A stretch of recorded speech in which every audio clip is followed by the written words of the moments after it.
Hello. Yeah, welcome to my first live video on YouTube.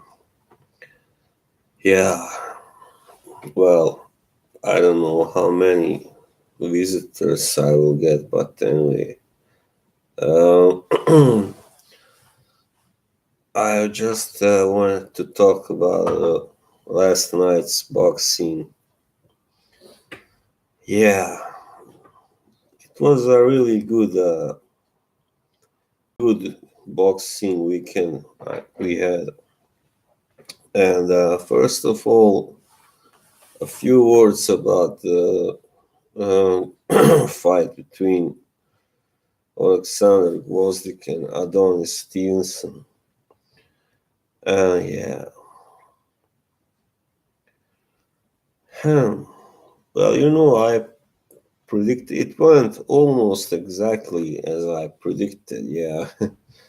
I said it was going to be a 10th round stoppage, and it was 11th round stoppage for Gvozdyk.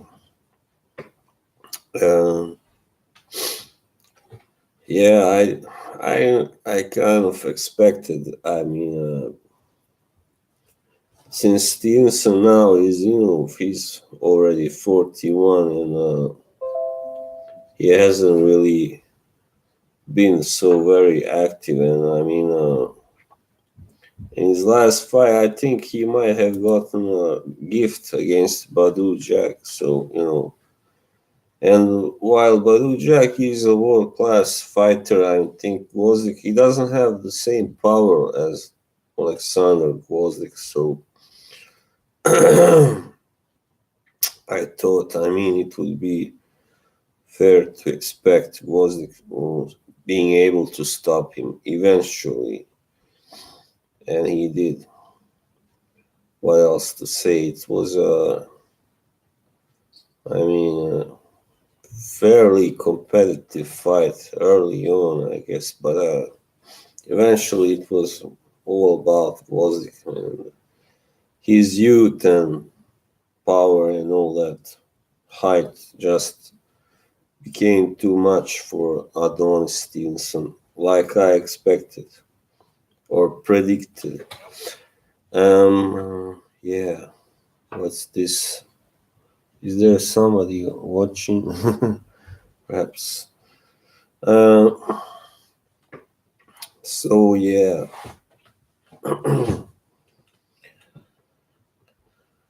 I heard that Stevenson is not in a good shape. He's not in a good state now.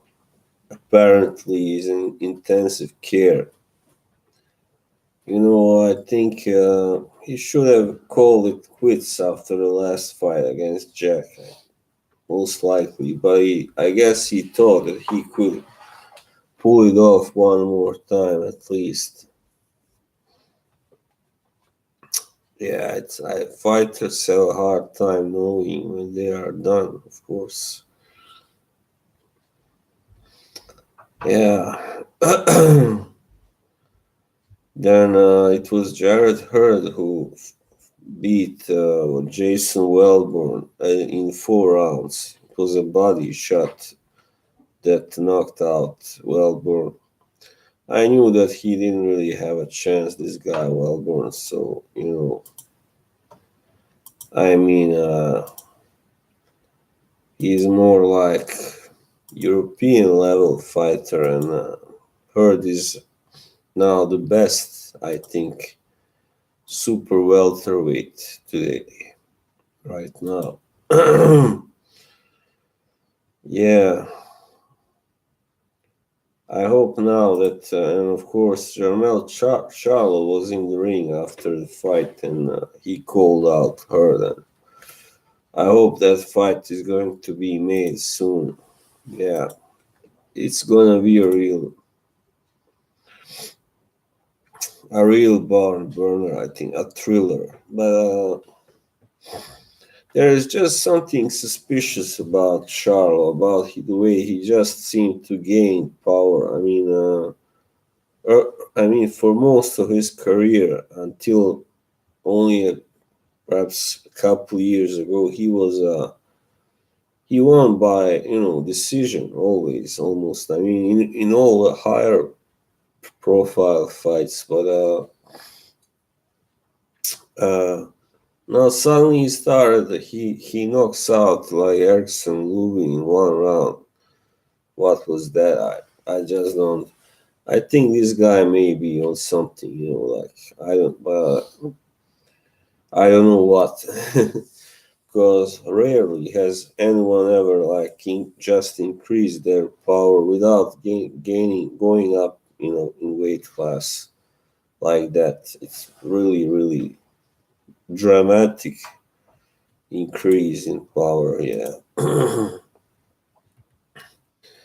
So I think Hurt can beat him definitely. Yeah. I mean, he's still taller. I think he's even a better boxer, most likely. I mean, technically, because I think Charlo I think he relies more on his athletic skills. I mean, his athleticism and all that to win, and he's a good technician too. But I think Hurd, we saw how they both did against Austin Trout. I mean, Charlo needed a decision to beat Trout, while Hurd might have struggled a little bit early on to land on Trout, but same did Charlo. But eventually he did stop Trout, after 10 rounds. So,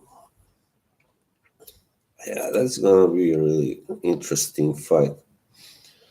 And then I guess Hurd will go up eventually in weight into middleweight because he is a very big light super welterweight, however, 6'1", and I saw in his in that pre-fight program that he weighed in at when he was preparing for the fight, he weighed in at 170 actually. So that's really a big difference. He goes up. I mean, in real life, he's in usual life, he's a light heavyweight. I mean, I think, or super middleweight at least. So yeah, I think I can see him ending his career at super middleweight, even most likely. Yeah, but and then there was Luis Ortiz, who stopped Travis Kaufman. Of course, Kaufman was very confident, but before a fight, but that doesn't help. I mean, who's he really beaten? Nobody. I mean, nobody. He doesn't even have a special. He's not particularly big for a heavyweight of this era. He doesn't really hit really hard either. I mean, just decent power, I guess. Ortiz, he's now 39, but and he's going to be 40 pretty soon, actually, in 3 months. I thought he did, of course, very well against Wilder, and Wilder was a bit, treated preferentially by the referee when he paused the fight for no reason, like just when Ortiz had Wilder hurt. But that's what happens. You're not an American, you fight an American star, favorite in America. It's really hard, to be treated fairly by everyone. Yeah. So perhaps Luis Ortiz should try to get a fight against another fight against Wilder or Joshua, or yeah, or perhaps fight the winner of the White Chisora fight. Yeah, why not? A good way to get back to the big league. Yeah, and then there was the main fight, and that one was really, it went beyond my expectations, really, because I didn't expect Fury to, really be able to do as much as he did. I kind of figured he would do all right in the first half of the fight, and then I thought he would fade, because he was inactive for so long. But you know, uh, he had a really good trainer on his side in Freddie Roach, and he has developed, of course, as a fighter in the last few years. And yeah, this again, I think, exposed Wilder as just another, a puncher. He's simply what it is. He's a destroyer, but he's not a complete boxer, of course. He's not a complete fighter, and he will, I think, most likely lose to Anthony Joshua, if nobody else. But who knows if that fight will ever happen? I'm starting to have serious doubts if they ever going to meet, because they don't really, neither of them seems keen on fighting the other guy. So that's not so good, of course. Yeah.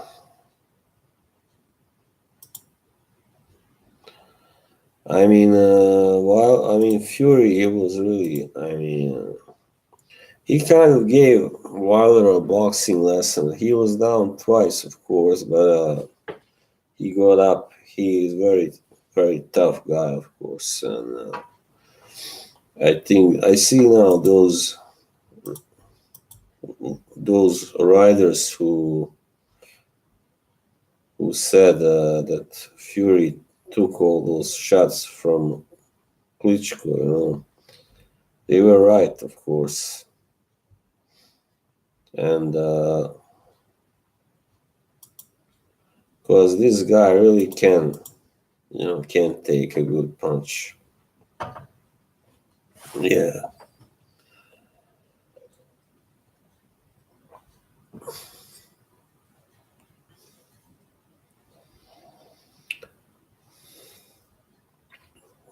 Yeah, I think Fury would do well also against Joshua, but I think Joshua just has a little better.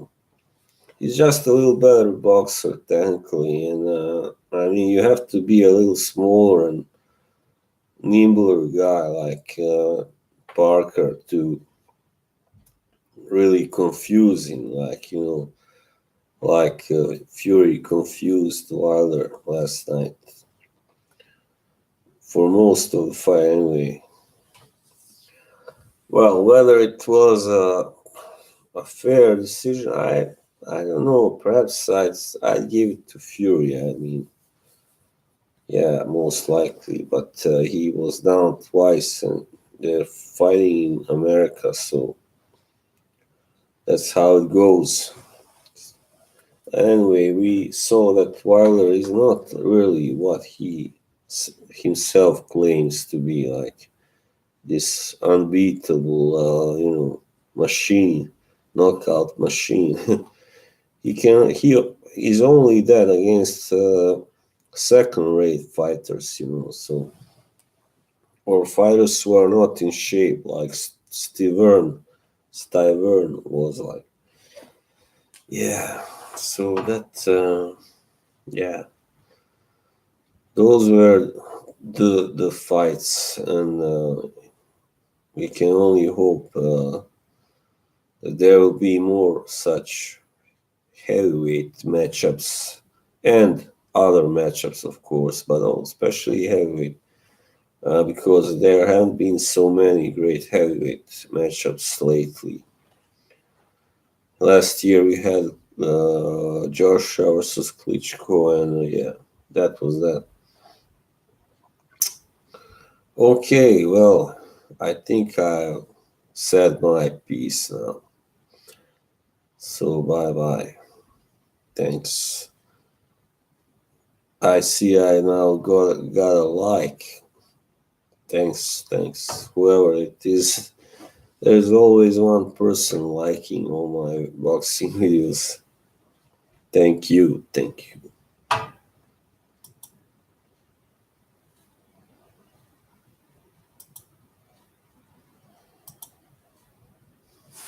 Bye bye.